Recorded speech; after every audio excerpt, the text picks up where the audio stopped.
शलोम शलोम। प्रभु यीशु मसीह नासरी के नाम में पिछले समय से लगातार पवित्र आत्मा जिस तरह से हमें ले चल रहे हैं उन बातों की समझ देते हुए, और जिसमें सब में भलाई छिपी हुई है, तो उसमें एक कदम और आगे हम निकलते हैं कि इस बात को जान लें जिससे आपके बहुत से प्रश्नों के जवाब आपको मिल जाएंगे पहचानने में, और उन सब बातों में कि ऐसा क्यों होता है, ऐसा क्यों होता है, ऐसा क्यों हो रहा है, हम ये सब कुछ कर रहे हैं और ऐसा क्यों हो रहा है। तो आज हम देखते हैं सबसे पहले वो बात को और उसको समझते हैं जो भजन संहिता 137 में लिखी है। इसमें जो साफ कहा गया है, शुरू करते हैं हम पहले ही पद से।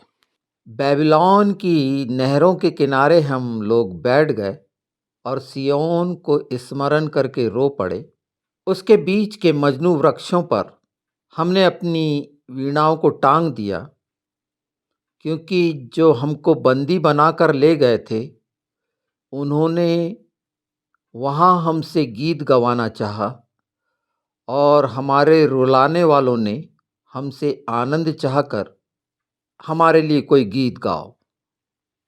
उन्होंने चाहकर कहा कि उसमें से सिय्योन से संबंधित, जिसे परमेश्वर पिता अब्बा कहता है, मैंने उसे अपना लिया है। तो उसके आगे वो कहते हैं, हम यहोवा के गीत को पराए देश में कैसे गाएं। हे यरूशलेम, यदि मैं तुझे भूल जाऊं।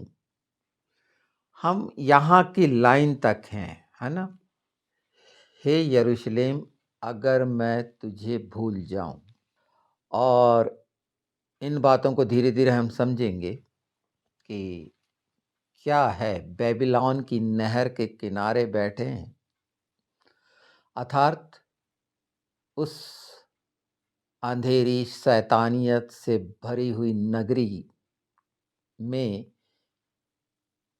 बैठे हैं। और वहाँ पर कैसे पहुँचे उस गुलामी में। तो नबूकदनेस्सर ने कैसे ले गया इन्हें गुलाम बनाकर, और गुलाम क्यों बने, क्योंकि परमेश्वर की बात को, यिर्मयाह ने जो बात कही थी उसको उन्होंने इनकार किया था। और आज वो नहर के किनारे बैठे हैं। नहर के किनारे मतलब पानी के किनारे, एक ऐसी जगह जो मरुस्थल वाली है।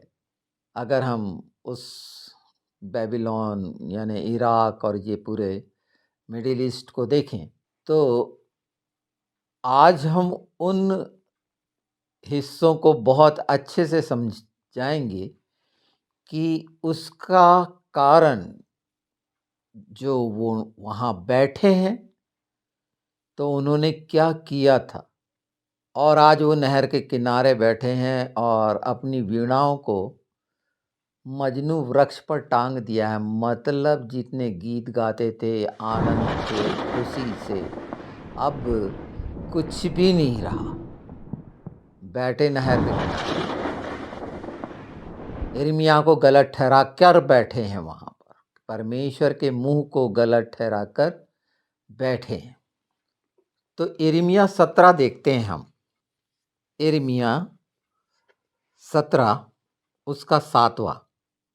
धन्य है वह पुरुष जो यहोवा पर भरोसा रखता है, जिसने परमेश्वर को अपना आधार माना हो। वह उस वृक्ष के समान होगा जो नदी के किनारे लगा हो और उसकी जड़ जल के पास फैली हो। जब धूप होगी तब उसको न लगेगी, उसके पत्ते हरे रहेंगे, और सूखे वर्ष में भी उसके विषय में कुछ चिंता न होगी, क्योंकि वह तब भी फलेगा। जड़ नदी के किनारे, पानी के किनारे, जब तक जड़ नहीं तो वही हाल है। नहर के किनारे बैठे हैं पर जड़ खत्म हो गई, आधार खत्म हो गया, आधार की नहीं सुने। और उसका नतीजा ये कैसे आता है, ये क्यों आता है, ये स्वभाव, जो शैतान का है, तो ये पहले बता दिया गया। उसके लिए हम चलते हैं भजन संहिता 1 में। भजन संहिता 1 में ये बात बहुत स्पष्ट है, और उसके बाद पवित्र आत्मा के द्वारा हम जानेंगे, क्योंकि कुल्हाड़ा तो जड़ में रखा हुआ है अब, और हम मसीहों की जड़ कौन सी है। कहीं हम गलत फहमी में तो नहीं है कि हम जड़ को संभाल रहे हैं। नहीं नहीं, ये उनका काम है, मैंने पिछले वीडियो में बता दिया। वो हमें संभालता है, नहीं तो वो डाली जो कोई फल नहीं लाती, काट और छांट और आग में जला दी जाती है, बस उसी से मिलता जुलता है ये कुछ। तो हम पढ़ लेते हैं पहला। क्या ही धन्य है वो पुरुष जो दुष्टों की युक्ति पर नहीं चलता और ना ही पापियों के मार्ग में खड़ा होता और ना ठट्टा करने वालों की मंडलियों में बैठता है, परंतु वह तो यहोवा की व्यवस्था से प्रसन्न रहता और उसकी व्यवस्था पर रात दिन ध्यान करता रहता है। वह उस वृक्ष के समान है जो बहती नालियों के किनारे लगाया गया है और अपनी ऋतु में फलता है, और जिसके पत्ते कभी मुरझाते नहीं। इसलिए जो कुछ वह पुरुष करे वह सफल होता है। जड़ रहित हो जाना, और जड़ रहित कब होता है? जब एक इंसान कहाँ उठता बैठता और चलता है, ये लिखा हुआ है। जब हम दुष्टों की युक्ति पर चलने लगते हैं, लोभ लालच के लिए, पापियों के साथ उस मार्ग पर खड़े हो जाते हैं अंधेरे के। वो अंधेरे की जगह में थे, और जो अंधेरे की जगह में इन बातों के साथ हैं, तो जड़ रहित होंगे। चाहे नहर के किनारे बैठे, सूखा रहेगा, क्योंकि हमने 17 में पढ़ा कि वो जड़ें जो पानी लेती हैं और वृक्ष को तैयार करती हैं। और ठट्टा करने वालों की, ये डिस्कस करने वालों की, बहुत सारी एक दूसरे की मजाक उड़ाते हैं मनुष्यों का, गलतियां निकालना, बहुत सारी गलती होती है। मुझसे भी तो होती है, मुझसे तो सबसे ज़्यादा गलती होती है। जब कुछ बताएंगे, कुछ ऐसा काम करेंगे जो अति महत्वपूर्ण है और बहुत गंभीरता से करेंगे अपने आप को खोकर, तो कई कई जगहों पर होगा, ये निश्चित है। पर सुधार भी होता है। जब हम, जैसे आज मैं अपनी गलतियों को बिल्कुल मानता हूँ, कई बार रेफरेंस में गलती हो जाती हैं, तो इसका मतलब वो वचन बदल गया, ऐसा है क्या? बिल्कुल नहीं। आज हम सबसे ज़्यादा महत्वपूर्ण बात कि जड़ पर कुल्हाड़ा रखवा लिए क्या, उस हिस्से को, कुल्हाड़े को जाइन कहते हैं हिब्रू में, जो अलग करता है, कुल्हाड़ी को दिखाता है जाइन लेटर, तो वो रखा हुआ है। अगर पहले भजन संहिता के पहले अध्याय में ही 3 पदों को देखें जो मुख्य हैं, तो निश्चित अपनी जड़ें कटवा लेंगे। और जड़ें कटवा लेंगे तो ये उसके बाद के कोई परिणाम आपको नहीं मिलने। आप सोचें फल लग जाएं, फिर उपवास भी कर लें और ऐसी भी संगत कर लें उसके साथ साथ, यानी बेबीलोन में भी रहें कि आनंद की नगरी है, दास्ता में पढ़कर बेबीलोन पहुंच जाएं। वो जगह बाबुल ही तो है जहां निम्रोद स्वर्ग तक पहुंचने की सीढ़ी हाँ, तो ऐसे कल्पना और ख्याल असंतुष्टि के कारण, उस संगत के कारण, वो 3 संगतें, तो धन्य जो आशीष को दिखाता है उससे वंचित होता है एक इंसान। और दुष्ट यही चाहता है। इस छोटे से हिस्से को कितना भयानक 70 साल उनको भोगना पड़ा, और उसमें पूरे इज़राइलियों के द्वारा जो जो किया गया बेबीलोन में, और उसी में से निकले ये दानियल के साथ उसके 3 दोस्त जो खोजा बना दिए गए थे। जब उन्हें सिखाया जा रहा था, राजमहल में रखा जा रहा था, तो खोजा बना के रखा गया था, इसलिए उनकी कोई जनरेशन नहीं है। हमने पिछले ही बार जाना है 3 तरह के नपुंसक, और जो स्वर्ग के राज के लिए अपने आप को नपुंसक बनाते हैं, तो वो बनना कि आकर्षण से दूर होना, संसार की ये तमाम युक्तियों से दूर होना, अपनी जड़ों पर जो प्रभु यीशु है उस पर कुल्हाड़ा क्यों रखवाना, अपनी इच्छाओं के दास होकर गाना भूल गए। बोलते हैं पराये देश में हम कैसे गीत गाएं यहोवा का। थोड़ा सा विचार करिए, परमेश्वर की महिमा के लिए जो पूरा पवित्र शास्त्र कहता है और छोर तक गवाह होने की बात कहता है, इसका तात्पर्य क्या है? हमें गवाही के लिए निकाला गया है। इजरायली गवाही नहीं दी थी। इजरायलियों ने जो तोरा मिली थी, आज्ञा मिली थी, इसे दूसरों तक नहीं पहुंचाया था। ये बहुत बड़ा गुनाह था कि उन्होंने अपने तक सीमित रख लिया था, और इसीलिए वचन को इस पृथ्वी पर, प्रकाश को इस पृथ्वी पर आना पड़ा कि वो प्रकाश सब पर चमके, उसके मुख का प्रकाश सब पर चमके, क्योंकि सब परमेश्वर की संतान है और वो सबको बचाना चाहता है। पर वो लोग जो प्रभु के कहलाते हैं और हैं नहीं, जड़ पर कुल्हाड़ा रखा हुआ है, कईयों की जड़ें कट गई, सूखा पड़ा है। सूखे के लिए बोलते हैं कुएं में पानी नहीं है, या तो सूखा पड़ा है या खारा हो गया है। उसकी मूल वजह यह है कि सब कुछ रहते हुए, लिखा है 17:7 में, अगर सूखे के भी दिन हो, फिर मैं पढ़ देता हूं उसे, लिखा है इसमें, और सूखे वर्ष में भी उसके विषय में कुछ चिंता ना होगी, क्योंकि वह तब भी फलता रहेगा, सूखे में भी फलेगा। चाहे, और बाइबल में ऐसे उदाहरण हैं, वो कुप्पी का तेल खत्म नहीं हुआ, थोड़ा सा मैदा खत्म नहीं हुआ, सारपत की। ये हिस्से को जितने जल्दी समझ जाएं और उस सोते के किनारे अगर हैं, उसके साथ अगर हैं, वो जड़ें हमारे जीवन में हैं, तभी है वो पानी मिलेगा।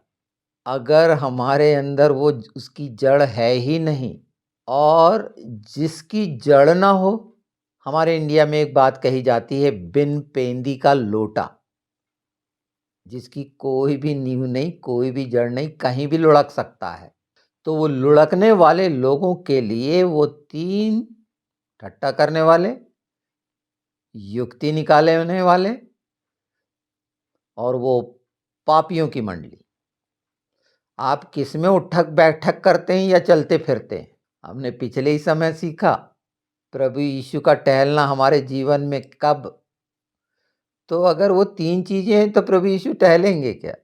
गुलामी में वो जाता है, वचन की जो यिर्मयाह कितना बोला उसको, क्या कहा, कुएं में डाल दिए दुनिया भर का उसके साथ, सुनते ही नहीं थे, झूठा मारपीट भी करते थे, सब कुछ करते, नहीं सुनते थे, क्योंकि वहाँ भी वैसे ही लोग थे जो मैंने पिछले समय बताया कि ऐसे नजूमी बताने वाले हो ना, जो झूठ बताएं, अच्छा बताएं। तो ये जो झूठ और ये सारी चीज़ें चल रही हैं, ये तो चलती रहेंगी, और भी इसको बहुत सजा के बताया जाएगा।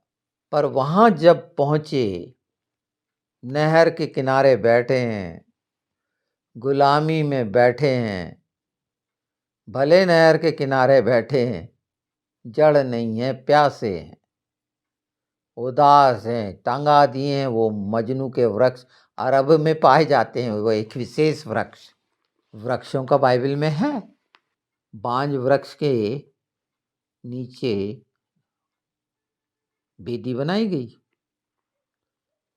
याकूब के द्वारा। और ये सब कुछ क्यों, ये वृक्षों का, तो बाइबल पूरा हर जगह पवित्र शास्त्र इतना स्पष्ट है।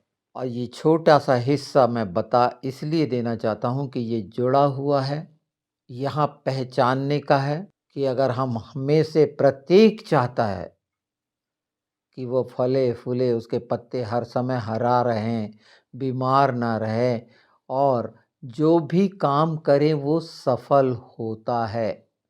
वो पुरुष जो भी काम करे सफल होता है। यहाँ आप कह देंगे मैं तो प्रभु का इतना काम करता हूँ, प्रभु का दास हूँ, ये सब कुछ उपवास करता हूँ, प्रार्थना करता हूँ, सब अच्छा है, पर शैतान मेरे को रोकता है। कैसा शब्द हो गया? शैतान की तारीफ करने वाला, अनजाने में वो हारे हुए की तारीफ। तो ये हारे हुए की तारीफ शैतान पर विश्वास करना हुआ ना कि प्रभु यीशु पर, पवित्र आत्मा पर, ना कि वचन पर कि उसकी प्रतिज्ञा उसने क्या कही, उसके मुंह का नहीं सुने। परमेश्वर ने अपने नबियों को अपना मुंह ठहराया, और वही जिसको आप भविष्यवक्ता, भविष्यवाणी करने वाला, बताने वाला नहीं सुने, और हालात गुलामी तक चले गई और सब कुछ खो दिया। और वहाँ बोलते हैं कि हम पराए देश में, परदेश में यहोवा का गीत कैसे गाएं? गाने के लिए कुछ रहा ही नहीं। तो सचमुच में यरूशलेम में गाते थे क्या? हम जो आराधना करते हैं उसकी उपस्थिति में सचमुच में आराधना करते हैं क्या? कि मनोरंजन करते हैं मन को सांत्वना देने के लिए, कि मनोरंजन हो? बिल्कुल मनोरंजन करना चाहिए, पर परमेश्वर के सामने जब उसकी आराधना कर रहे हो, उसकी महिमा कर रहे हो, तो आदर होना चाहिए, कि उछल कूद होनी चाहिए। बिल्कुल उछलो कूदो बच्चे जैसे, बहुत अच्छा लगता है। गाय का बछड़ा, बकरी का बछड़ा जब छोटा रहता है और कैसे उछलता है, उसे डर भी नहीं रहता कि गिरेगा तो टांग टूट जाएगी, बहुत झट से, बहुत स्प्रिंग जैसे। और यही हाल होता है वहां पर। तो उसको बचपना बोलेंगे कि अनभिज्ञ होना बोलेंगे? और जबकि पवित्र शास्त्र, पवित्र आत्मा के द्वारा ये बात एकदम स्पष्ट है, उस पर भी आपके अंदर अगर प्रश्न आता है कि सूखा क्यों पड़ा हुआ है, तो जड़ें आपकी कट गई हैं और कुछ की कटने वाली हैं, क्योंकि कुल्हाड़ा तो रखा हुआ है। रखा हुआ है मतलब अगर वो पहले वाले 3 काम कर रहे हैं तो कट जाएगी। हाँ, फिर कल्पना में दुष्टात्मा के साथ, अंधेरे के साथ बिल्कुल नहर के किनारे बैठे रहो, पर आत्मा की आनंद और शांति और वो भूख और प्यास खत्म हो जाएगी।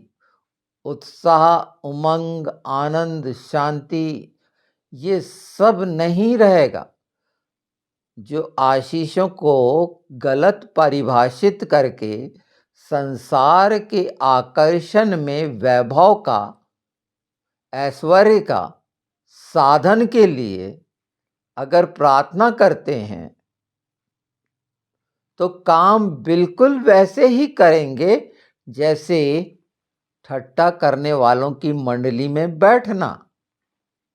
ठट्टा करने वालों की मंडली में बैठना क्या है?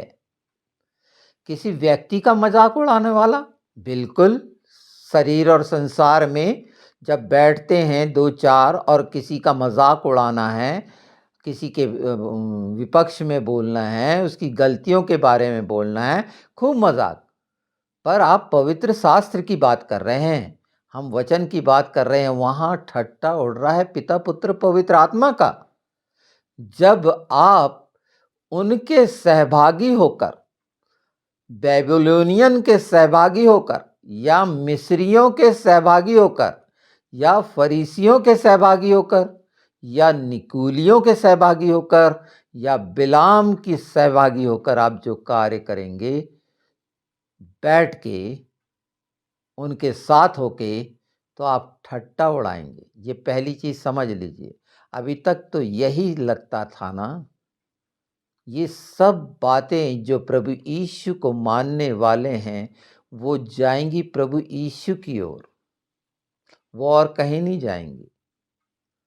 और आप कब तक शैतान को बड़ा बनाता रहेंगे कि शैतान रोक रहा है, शैतान रुकावट डालता है?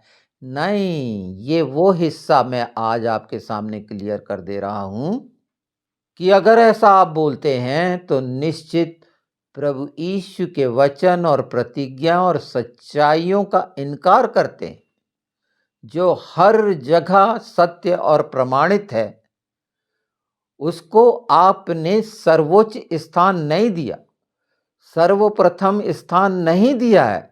मस्तिष्क में, विवेक में कोई कमजोरी है, और वो कमजोरी भजन संहिता 1 की तो नहीं है।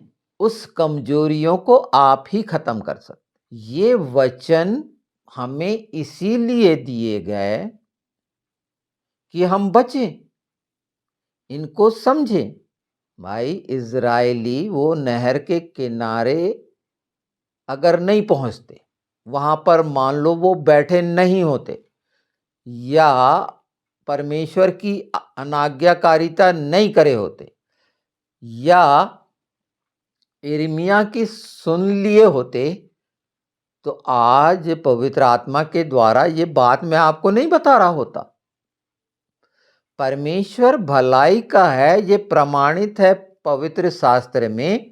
जो मैं बता रहा हूं पूरे शुद्ध मन, अच्छे विवेक और निष्कपट विश्वास के प्रेम से जो बता रहा हूं, वो यही तो बता रहा हूं कि परमेश्वर ने ये बातें अपनी निज कौम को, अपने बच्चों को इसीलिए उस जगह पर पहुंचाया कि हम जो बिल्कुल नहीं सह सकते थे, इस बात को जानकर अंधेरे में, गुलामी में ना पड़ें, और नहर के किनारे पानी भी ना मिले, कोई पत्ता भी हरा ना हो, बीमार हो, लाचार हो और उदास पड़े रहें, वो मजनू के पेड़ के, वृक्ष के अपनी चीजें टांग कर।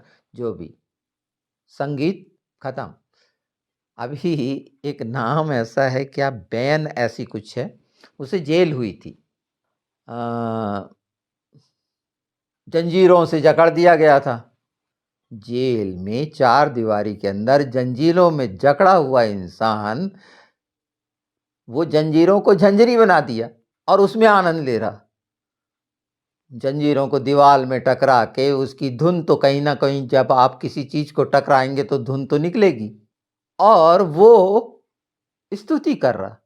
तो बाइबल में जो भी घटनाएं हमारे सामने लाई गई हैं, जो भी बातें लाई गई हैं, वो भलाई की हैं, ये दोष लगाने की नहीं है। इसमें हर बात, अगर बोलते हैं कि जड़ में कुल्हाड़ा रखा हुआ है, तो चेक करने के लिए कि जड़ कट तो नहीं रही। तो ये कुल्हाड़ा जो जाइन है, अलग करता है। वो कुल्हाड़ी का एलिशा का याद है क्या? कौन सी वाली कुल्हाड़ी गिर गई थी पेड़ से, तो निकाल के लाए, तो कौन सी कुल्हाड़ी मेरी है ना? पर अगर वो 3 चक्कर में फंसा है इंसान, तो फट से बोलेगा नहीं, मैं तो सोने की कुल्हाड़ी से पेड़ काटता हूं। बातें यही तो करता ना, अतिशयोक्ति से भरी हुई। जो है नहीं उसको कहता है मनुष्य बड़ाई में शैतान का साथी बनकर, और यही सब कुछ इंसान खो देता है।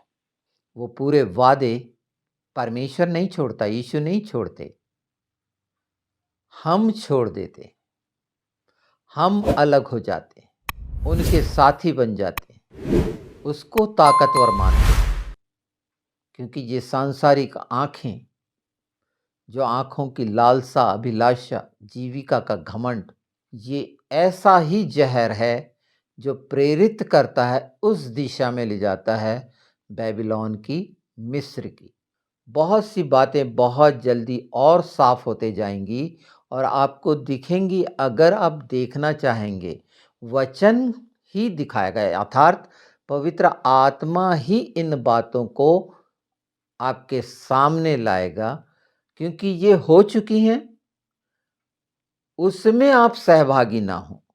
तो जो कुछ आप करेंगे, चाहे छोटा, वो यीशु के नाम में होगा। ध्यान रखिए कुल्हाड़े पर। परमेश्वर के वचन हर जगह, आखिर वह हुआ ना जो यिर्मयाह ने बोला था, यानी वचन पूरा हुआ। स्वर्गदूतों ने जो बोला वो पूरा हुआ। तो प्रभु यीशु जो सृष्टि रचयिता खुद वचन है, वो क्यों नहीं पूरा होगा?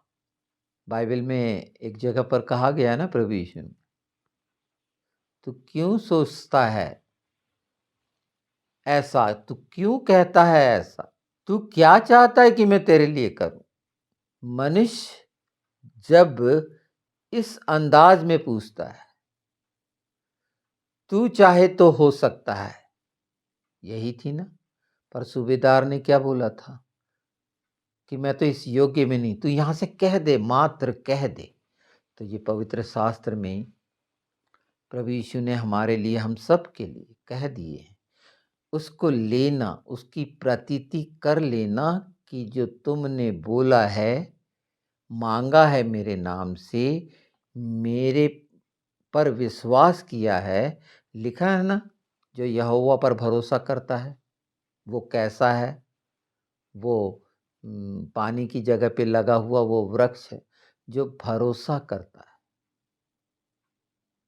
और प्रतीति कर ले कि वो तुझे मिल गया। क्योंकि हमारा विश्वास वो मायने नहीं रखता, वो राई के दाने के बराबर भी नहीं है। पर हमारे जीवन में जिसको हमने धारण किया है, वो प्रकाश, वो वचन, वो आत्मा जिसने जीवन दिया है, उसके लिए सब संभव है और सब अधीनता में है। तो ये मस्तिष्क के बुखार से जो चढ़ता है, दुष्टों की मंडली और वो ठट्टा करने की मंडली, दुष्टों की युक्ति और पापियों के साथ जो मरे हुए, जिनकी आत्मा मरी हुई है, तो डेफिनेटली उनका शरीर कभी प्रकाशित नहीं हो सकता, पवित्र आत्मा का मंदिर नहीं बन सकता, वो नहीं हो सकते सफल। अतृप्त वासनाओं के दास बने रहेंगे, उदास रहेंगे और हर समय बोलेंगे जरूर कि हम उकाब की नाई उड़ें, हिरन की नाई उछले कूदे, पर एक कदम चलते नहीं बनेगा यीशु के नाम में, उसके लिए, काम के लिए। और ये इसलिए इतना महत्वपूर्ण है और इसे जानना। बहुत कठिन कठिन बातें तो जान ही रहे हैं पवित्र आत्मा के द्वारा, और सब कितनी मिली हुई हैं और इतनी खूबसूरत हैं। और आप सब जो मसीह को स्वीकारे हो, बहुत उसकी बहुमूल्य आत्मा हैं आप। जब एक भेड़ भी खो जाती है या गड्ढे में गिर जाती है तो वो निकलता है। बकरियों के लिए ऐसा नहीं है। ये आवाज़ को पहचानिए, ये सच को पहचानिए, ये वचन की आवाज़ है और ये सच है, इसमें मैं निश्चिंत हूँ।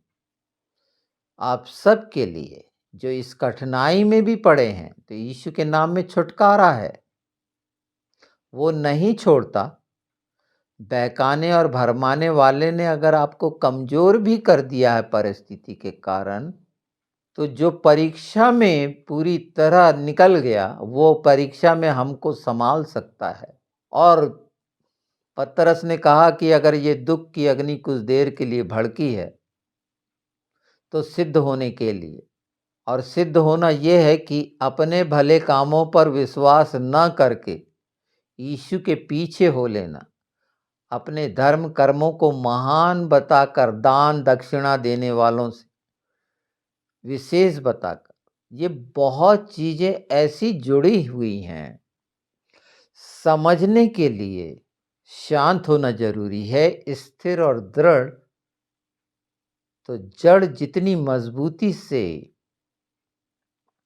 हमें थामेगी, और वो तब थामेगी जब हम जड़ को थामेंगे। और इसी को कहा गया ना कि रेत पर घर नहीं बनाना, लोगों के अनुसार नहीं चलना, लोगों को दिखाता है, उस पर स्थिर रहना। उसने हमें निकाल दिया है, छुटकारा दे दिया है। आप सफल होइए। प्रकाश को धारण करने के लिए कारण मैंने बताया कि उसकी वजह क्या है, और उसमें से कुछ-कुछ चीज़ें हम पवित्र आत्मा हमें आगाह करते हैं हर समय। चेताना, मन फिराना हर समय आता रहता है, और ये बहुत बहुत बहुत बहुत लोगों के लिए जो मेरी आत्मा की इच्छाओं में शामिल है। डरने की जरूरत नहीं है। सच्चाई से अंगीकार कर लो, पश्चाताप कर लो। ये प्रायश्चित का रास्ता ही तो बता रहा हूँ, जो आत्मा का है, कि अगर यहाँ पर सच्चाई से अपने आप को झुका देते हो कि हाँ, किसी पर दोष नहीं लगा हुआ ऐसा कि वो सांप ने बहका दिया था, तो आदम कहता है वो स्त्री जो तूने दी उसने मेरे को बहका दिया, परमेश्वर पर दोष लगा दी। तो मनुष्य ये सब कुछ बहकावे में करता है, और परमेश्वर ज़्यादा भला जानता है कि हमारी निर्बलता का लाभ वो दुष्ट कैसे लेता है। क्योंकि जो शरीर के दास हैं, क्योंकि हम शरीर में भी हैं, और वो पाप का बीज, अगर प्रकाश का बीज है, वचन का बीज है, तो वचन साफ कहता है वो पाप नहीं कर सकता। तो ये अनुग्रह का देधारी वचन उन सब चीज़ों को जो छिपी हुई हैं, जो छलावा हैं, दूर करेगा, और निश्चित इससे छुटकारा पाएंगे। और आपके हाथों के द्वारा जो कार्य होगा आपकी इच्छा के अनुसार, तो निश्चित परमेश्वर बढ़ाता है। वो तो महिमा भी करवाता है। जो दबे कुचले गिरे उसके नाम से अगर कुछ भी बोया है तो वो फल देता है। उसके साथ बोइए, उसके साथ करिए, उसके साथ हो जाइए, उसे अपने साथ करिए। ये आना जाना नहीं है कि आप पवित्र आत्मा अब आ जा और छू ले, नहीं नहीं नहीं, वो हमेशा है। ये जो हमने सोच लिया है कि ऐसा नहीं, वो कभी नहीं छोड़ता, वो एक क्षण भी नहीं छोड़ता। हम छोड़ देते हैं। हमें लगता है कि हम जो कल्पना और विवेक के धोखे में पड़कर, और वो धोखा देने वाली चीज़ें जो हैं वो हमने पढ़ ली, आज बड़े अच्छे से ये जान लिया, तो हमारी जड़ें पानी के किनारे रहें। कि कोई भी स्थिति हो, जैसे पहरुआ भोर के लिए क्यों इंतज़ार करता है कि भोर हो जाए जल्दी, रात कितनी ही डरावनी क्यों ना हो, उजाला जो होता है सुखद होता है। तो अगर ऐसे अंधियारे में बहुत सारे जो पड़े हुए हैं, तो निश्चित ये वचन यीशु के नाम में आपके लिए साहस का, धीरज का, संयम का और अनुग्रह पे अनुग्रह का कारण बने, यीशु मसीह नासरी के नाम।